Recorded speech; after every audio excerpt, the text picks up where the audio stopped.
Bonjour et bienvenue pour ce mini-webinaire des Midis du numérique. Aujourd'hui, nous entamons un cycle sur la sécurité des systèmes d'information, la cybersécurité. Donc, avant de commencer, je vous rappelle que nous sommes en mode webinaire, micro et caméra sont désactivés par défaut. On aura la possibilité d'échanger soit en vous invitant à monter sur scène si le temps nous le permet. On a activé caméra et micro. Vous avez de toute façon la possibilité de poser des questions dans l'onglet qui est destiné à ça. En bas à droite, vous pouvez afficher le panneau latéral et poser votre question. Et éventuellement aussi discuter via l'onglet chat. Vous informez également que cette session est enregistrée, que le contenu sera diffusé en replay immédiatement vers ce même lien, et puis sur les réseaux sociaux, nous serons opérationnels de ce côté-là. Les intervenants du jour, Patrice Thiriot, qui est chef de projet référent cybersécurité au grade des US PACA, et en charge de la cellule CAPSI, Nadège Van Est, Mehdi Gasmi et moi-même, qui sommes les référents SI du collectif. Vous allez apprendre à connaître les semaines et les mois à venir. Un petit mot sur ce qui nous attend. Je vous rappelle rapidement le cycle de sécurité, les différents temps qu'on vous propose. Ensuite, je laisserai la parole à Patrice pour aller dans le vif du sujet de la politique de sécurité des SI. Et on reprendra un petit temps de questions-réponses pour conclure. Ce cycle commence aujourd'hui avec la politique de sécurité des systèmes d'information. La semaine prochaine, on vous propose un temps pour discuter de la gestion des accès aux systèmes d'information. Le 30, on se propose de discuter sur les obligations que l'on a lorsqu'on propose, on met à disposition un Wi-Fi, un réseau Wi-Fi dans son établissement. Début décembre, le rôle du responsable des sécurités SI. Le 14 décembre, alors c'est une petite parenthèse dans le cycle cybersécurité, puisqu'on va, avec vous, parler de l'actualité de mon espace santé, qui aura un lancement début janvier 2022, et voir comment on l'approprie, cet espace santé, pas en tant qu'individu, mais en tant que responsable d'un établissement, comment on peut interagir dans cet outil avec l'espace santé des résidents. Et puis, on prévoit, ça reste à confirmer, parce que c'est l'approche des fêtes de fin d'année, le 21, on pourrait parler du PRA, du PCA, en répondant à la question « c'est quoi tout ça ?» Et on validera avec vous et ensemble cette date, est-ce qu'on la maintient ou est-ce qu'on décale un petit peu sur le début d'année pour laisser passer la trêve de Noël. Voilà, je te laisse la main, Patrice. Parfait, merci beaucoup Philippe, merci pour l'invitation qui m'est faite, et ainsi que le collectif SI, et en tout cas très heureux de vous retrouver pour échanger sur la politique de sécurité des systèmes d'information. Alors ce que je vous propose, je vais partager un petit support. Hop. Alors, partager.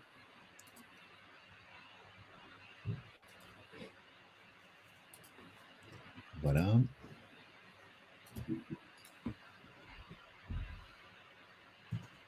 Je pense que vous devez peut-être voir à l'écran le document. C'est parfait. Voilà. Donc, effectivement, quelques mots pour échanger autour de la politique de sécurité des systèmes d'information. Alors, effectivement, le format choisi se veut volontairement réduit, de l'ordre de 15 minutes. Donc, l'ambition n'est pas de faire le tour complet de la démarche de mise en œuvre de ce document de gouvernance de la sécurité des systèmes d'information qu'on appelle la PSSI, mais peut-être de donner un petit peu les grands axes de réflexion et ce par quoi on commence. Parce que c'est un j'allais dire, un parcours, un des fondamentaux que l'on met en œuvre dans le cadre des démarches de sécurisation numérique qui sont mises en œuvre dans le cadre des établissements ou dans le cadre des structures qui peuvent être les vôtres. Sur ce document, on peut peut-être repartir sur qu'est-ce qu'une politique de sécurité des systèmes d'information. Alors là, effectivement, on a fait le choix de vous présenter un petit peu une définition qui est issue de l'ENSI, qui est l'Agence nationale de la sécurité des systèmes d'information, qui est une agence gouvernementale qui a en charge la sécurisation numérique des services de l'État et qui donne quelque part un peu les bonnes pratiques, et qui rappelle qu'une PSSI, qui est donc l'acronyme politique de sécurité des systèmes d'information, c'est déjà et avant tout une vision stratégique de la direction, dans le sens où c'est un acte de gouvernance qui revient au chef d'établissement. On a trop souvent tendance à penser que c'est une démarche un petit peu austère qui appartient aux collègues de l'informatique, mais avant tout, c'est vraiment quelque chose qui s'inscrit dans la gouvernance, dans la stratégie générale de l'établissement. Au même titre qu'il y a une stratégie budgétaire, eh bien, il y a une stratégie numérique et plus exactement de sécurité numérique. C'est le deuxième item, c'est effectivement l'idée, c'est de sécuriser les systèmes d'information, donc tous les canaux numériques, tous les vecteurs numériques d'information qui vous permettent de gérer au quotidien vos activités. Et à ce titre-là, dans une PSSI, on va décrire ce qui tient compte un petit peu de ce qu'on appelle les actifs essentiels, les actifs fondamentaux sans lesquels votre activité ne pourrait pas fonctionner. Donc il y a déjà une première partie dans laquelle on va décrire les éléments stratégiques. Quel est votre périmètre, dans quel secteur vous évoluez, quelles sont éventuellement les règles particulières qui s'appliquent à votre domaine d'activité. Et à partir de là, en fonction de ce périmètre et de cet état de l'existant, et sur la base d'une analyse de risque, on va pouvoir appliquer des règles de sécurité spécifiques à la protection du système d'information. Et vous voyez qu'en fait, le dernier item qui apparaît en bas des mentions qui vous sont proposées par l'ENSI, on parle de gestion de risque. Donc, il y a effectivement la nécessité d'évaluer les risques numériques propres à votre activité, au même titre que vous évaluez les risques globaux de votre activité, qui peuvent être des risques financiers, qui peuvent être des risques environnementaux, qui peuvent être des risques médicaux, etc. Eh bien, il y a aussi le risque numérique qu'on appréhende dans la cartographie des risques globales de l'établissement.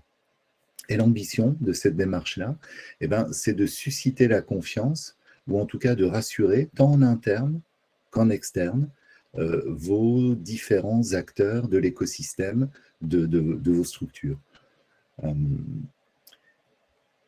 Voilà un peu les éléments finalement importants et intéressants dans cette définition et qui sont un petit peu la trame et l'ossature qui conduit la démarche de mise en œuvre d'une politique de sécurité des systèmes d'information.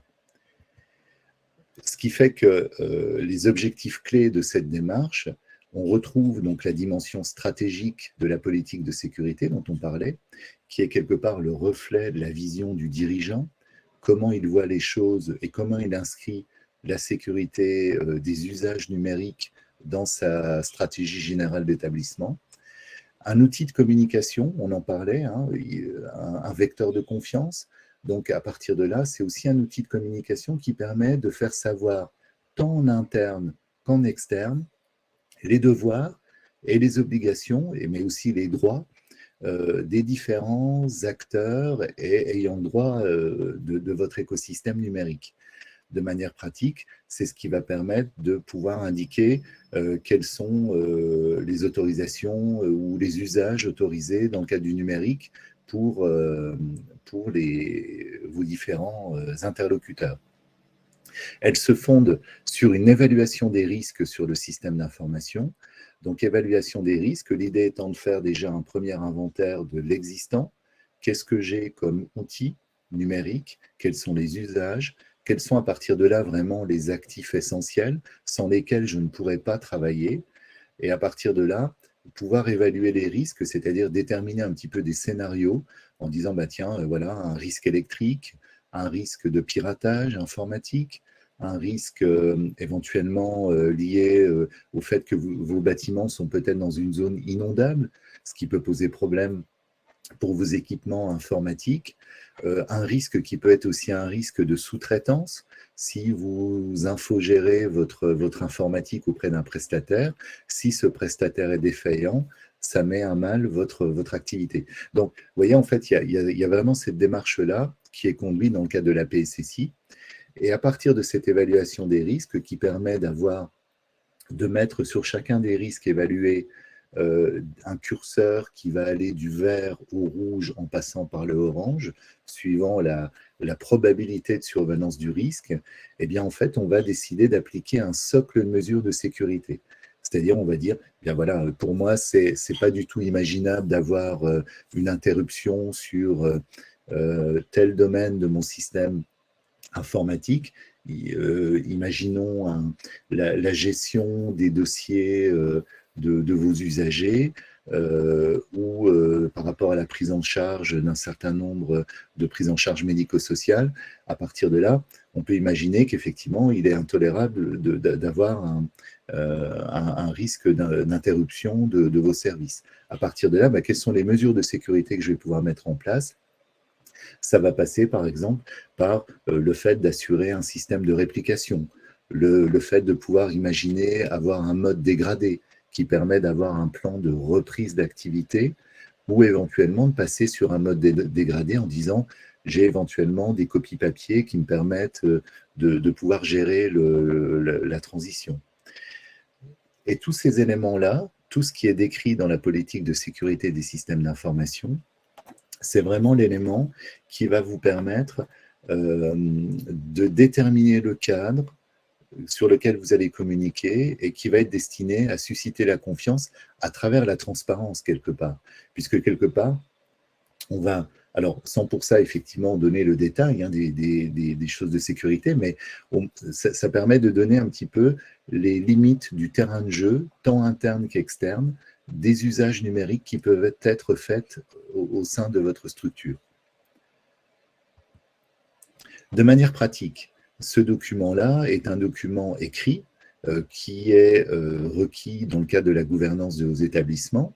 Donc, c'est un document de plusieurs pages, mais qui reprend une structure qui est celle qui apparaît à l'écran, dans lequel on retrouve un petit peu cette introduction qui rappelle à la fois, bien sûr, le périmètre, la note de cadrage, mais également l'engagement de la direction. C'est-à-dire, c'est avant tout un acte de management fort dans lequel, en fait, la direction s'engage et indique le cap de sa stratégie numérique. Et vous avez donc une première partie dans laquelle, habituellement, on indique quels sont les enjeux de sécurité, c'est-à-dire quels sont les actifs essentiels, quels sont les éléments, les activités essentielles, les métiers essentiels que je veux à tout prix préserver. Et à partir de là, ça se traduit en termes de besoin de ce qu'on appelle de disponibilité, c'est-à-dire il faut que mon système soit par exemple disponible 365 jours sur 365. Ça peut être aussi des enjeux de confidentialité. Eh bien voilà, c'est des dossiers qui concernent la prise en charge, par exemple, d'usagers mineurs. À partir de là, j'ai une contrainte de confidentialité renforcée.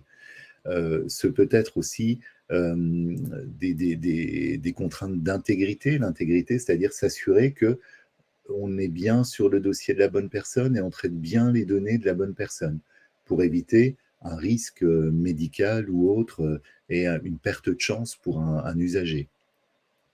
Et à partir de là, ces enjeux de sécurité, on les met aussi dans la balance avec les contraintes légales. En fonction de votre activité, vous pouvez avoir des contraintes particulières propres à votre domaine d'activité. Je prenais le cas de la prise en charge des personnes mineures. Eh bien là, vous avez des contraintes particulières qu'il va falloir intégrer dans votre politique de sécurité des systèmes d'information et qui vont être un petit peu, là encore, des limites du terrain de jeu dans lequel vous allez pouvoir évoluer. Et à partir de là, dans cette première partie, on va pouvoir traduire les risques majeurs, c'est-à-dire quels sont les scénarios redoutés, et à partir de là, comment on va pouvoir s'en prémunir, et c'est l'objet de la seconde partie. C'est-à-dire au regard des scénarios redoutés que vous avez évalués, pour lesquels vous allez les prioriser, du pire au plus tolérable. Vous allez pouvoir déterminer donc quelles sont vos exigences en termes de sécurité. Et là, on voit bien que c'est quelque chose, là encore, qui revient à la direction de l'établissement, parce que l'exigence de fonctionnement, l'exigence de continuité de service, c'est là encore un acte de management qui doit être exprimé par la direction de l'établissement. Et les mesures de sécurité qui sont mises en place découlent du niveau d'exigence attendu. Donc on met dans la balance et en relation, on a un niveau d'exigence fort, par exemple, il faudra avoir des mesures de sécurité suffisantes pour garantir le maintien en conditions opérationnelles de votre système. Donc ce document, en pratique, se traduit de cette manière-là, à la fois donc la partie introductive, la première partie qui détermine un peu votre périmètre d'activité, quels sont les risques les plus importants, et à partir de là, quelles sont les mesures que vous mettez en place. La PSSI en tant que telle, c'est un document que l'on fait, mais surtout que l'on met à jour.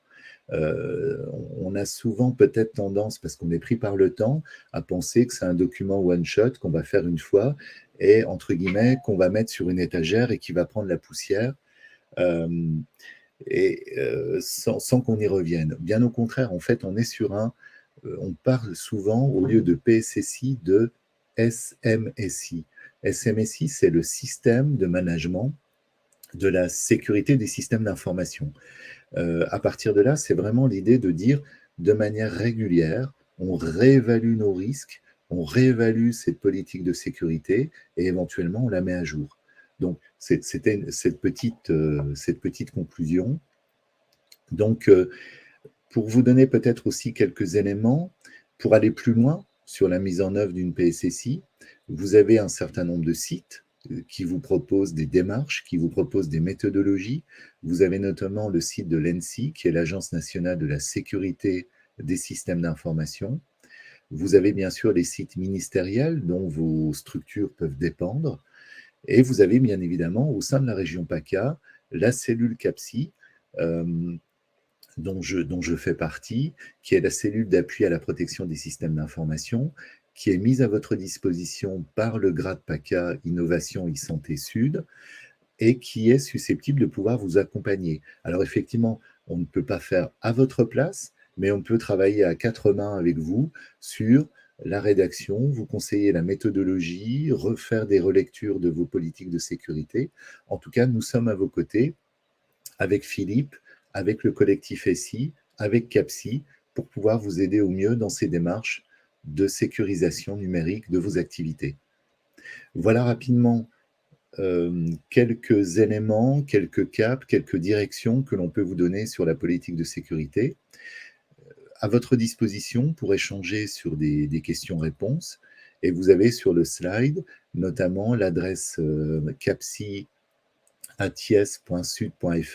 sur laquelle vous pouvez contacter notre cellule pour obtenir des conseils, un accompagnement ou une prise de rendez-vous pour échanger sur une problématique autour de la sécurité numérique.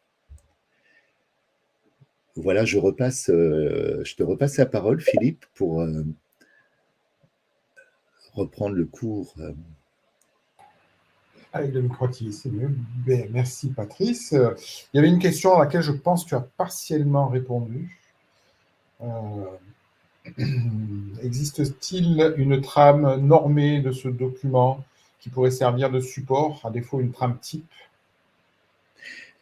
Alors effectivement, on retrouve, alors vous avez notamment ce qu'on appelle des PSSI qui peuvent exister au niveau de l'État. Alors à ce titre-là, vous trouvez ce qu'on appelle la PGSSI-E, donc qui est la politique générale de sécurité des systèmes d'information de l'État. Donc là, ça donne effectivement la trame, la méthodologie, la démarche, la manière d'appréhender les choses. Alors c'est à la fois intéressant, mais en même temps, ça peut être quelque chose d'assez lourd à mettre en place suivant les structures dans lesquelles vous évoluez. C'est pour ça qu'on s'est permis, avec Philippe et le collectif SI, de vous proposer une trame type avec les deux parties dont je vous ai parlé, qui permettent au moins d'avoir une première version, un premier livrable, qui permet de satisfaire à cette exigence-là, et avec l'ambition de pouvoir l'enrichir au fil de l'eau et au fur et à mesure que vous allez pouvoir le prendre en main et l'appréhender. Très bien. Et une question supplémentaire, existe-t-il un outil de support de diagnostic de notre SI? Alors, support de diagnostic, alors vous avez différentes méthodes qui existent. Notamment, il y a une méthode qui est promue par l'Agence nationale de sécurité des systèmes d'information, qui est la méthode IBIOS Risk Manager, pour laquelle, en fait, ça se déroule sous la forme d'ateliers thématiques. Et là encore, je vous invite à vous rapprocher justement du site de l'ENSI, sur lequel ils décrivent cette méthode et indiquent comment on peut la déployer facilement. Et c'est ce qui va vous permettre de conduire notamment votre analyse de risque numérique et de pouvoir aller jusqu'à la rédaction de votre PSSI. Donc là encore, cette méthode IBIOS Risk Manager, c'est celle qui est vraiment proposée à la fois par beaucoup de ministères, par tous les ministères publics. Dans le domaine de la santé, c'est quelque chose qui se développe aussi dans le médico-social, et ça reste une méthode qui n'est pas trop lourde à déployer. Et là encore, à votre disposition, si vous souhaitez avoir plus d'informations là-dessus, ou si vous souhaitez qu'on puisse vous accompagner sur des analyses de risque ou des choses de ce type-là. Parfait. Je pense qu'il n'y a plus d'autres questions. Donc, pour conclure, eh bien, déjà vous remercier d'avoir participé à cette session. Comme je l'ai dit tout à l'heure, il y en aura d'autres. Toutes les semaines, ce collectif qui est tout petit, qui est naissant, on l'a lancé la semaine passée seulement. Donc, on vous invite à y participer à la fois par les webinaires du Midi numérique, mais par d'autres actions. Vous pouvez nous rejoindre, Mehdi, Nadège, moi et les différents acteurs qui interviennent. C'est un outil qu'on co-construit. Donc, vous aurez la possibilité d'y participer, et à défaut, à minima, d'être inscrit sur notre liste de diffusion. Il y a le petit lien là pour vous inscrire. Que vous dire de plus que la semaine prochaine, on se redonne rendez-vous à 13h30 sur ce même lien où vous ferez juste bien attention de sélectionner. Il y a un petit menu déroulant qui vous permet de choisir la session dans laquelle vous voulez vous inscrire et à laquelle vous voulez vous connecter. Les différentes actualités, on va les publier sur LinkedIn et très bientôt sur YouTube. Voilà, écoutez, à mon tour de vous remercier. Je ne sais pas si mes collègues ont un petit mot de conclusion à ajouter. Moi, j'avais une petite question à poser à Patrice. J'en profite. C'est pas mon cas, mais je pense que tout le monde se pose la question dans le cas d'un petit OG. Comment doit-on procéder? Je pense que je parle pour tout le monde. Est-ce qu'on peut vous contacter pour... c'est pas mon cas, mais je pense que pour les petits OG qui ont vraiment besoin de cyber, on parle beaucoup de cybersécurité, on parle beaucoup de protection, de PSSI, de phishing, ainsi de suite. Est-ce que vous permettez que les personnes comment vous voyez les choses du coup? Merci pour la question, Mehdi. Effectivement, l'ambition, c'est d'être à votre service, au service des communautés, y compris bien sûr du médico-social. À ce titre-là, n'hésitez pas effectivement à contacter CAPSI sur les coordonnées que vous avez dans le support. Sachez que vous avez aussi des événements qui sont mis en place. Il y a ce qu'on appelle les journées régionales CAPSI, qui se déroulent à peu près une fois par trimestre, dans lequel, en fait, on échange sur des bonnes pratiques, des retours d'expérience. Donc, l'idée, c'est que chacun des secteurs peut témoigner d'un usage numérique ou d'une bonne pratique et pouvoir, du coup, l'idée, c'est de pouvoir progresser ensemble dans la montée en maturité de la sécurité numérique. Alors, on a aussi à votre disposition un certain nombre d'outils qui permettent de sensibiliser vos équipes et collaborateurs sur ces questions de sécurité numérique. Je pense notamment à ce qu'on appelle un escape game, qui est une manière un petit peu ludique de pouvoir aborder les questions de sécurité numérique. C'est un peu moins austère qu'un diaporama. Donc là encore, c'est des outils qu'on peut déployer dans vos établissements ou que l'on peut venir animer au sein de vos communautés, en imaginant peut-être rassembler plusieurs établissements de proximité et pouvoir proposer des sessions de sensibilisation et de formation sur ces thèmes-là.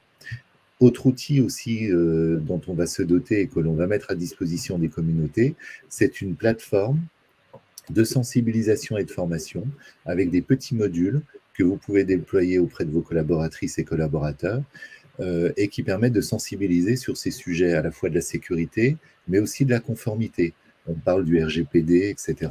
Donc, il y a ces thématiques-là qui sont abordées, avec notamment aussi la possibilité, pour les établissements qui le souhaitent, de pouvoir mettre en place, avant et après ces sessions de formation, des simulations de phishing qui permettent de voir quel a été l'intérêt, vous voyez, de la sensibilisation. Est-ce qu'elle a porté ses... Très bien. Voilà.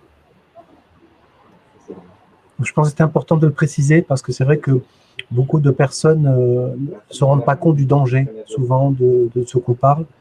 Et effectivement, si vous pouvez nous aider, c'est vraiment un plus. Et surtout pour les petits, que ce soit des SAD, ainsi de suite, sur le médico-social, où tout le monde est dépourvu d'informations de ce type. On parle de HDS, on parle de beaucoup de choses, mais les gens sont un peu perdus. Et votre intervention est très importante. Merci beaucoup. Écoutez, merci, avec grand plaisir. Et puis, ce que l'on ambitionne en 2022, effectivement, on a parlé des journées régionales que l'on a déployées en 2021, mais là, on va déployer des journées départementales. L'idée, c'est d'être au plus près des territoires, et on parlait de la possibilité au sein des territoires de pouvoir créer une réunion collégiale avec plusieurs acteurs du même territoire ou du même tissu, et on peut mutualiser, vous voyez, des interventions. Donc là encore, à votre disposition et avec grand plaisir. Messieurs, dames, je vous propose de continuer la discussion la semaine prochaine, 13h30, sur le même créneau, dans le même thème, cybersécurité, sécurité des systèmes d'information. Merci à tous de votre participation. Bon après-midi. À très bientôt. Merci. Merci. Au revoir. Au revoir.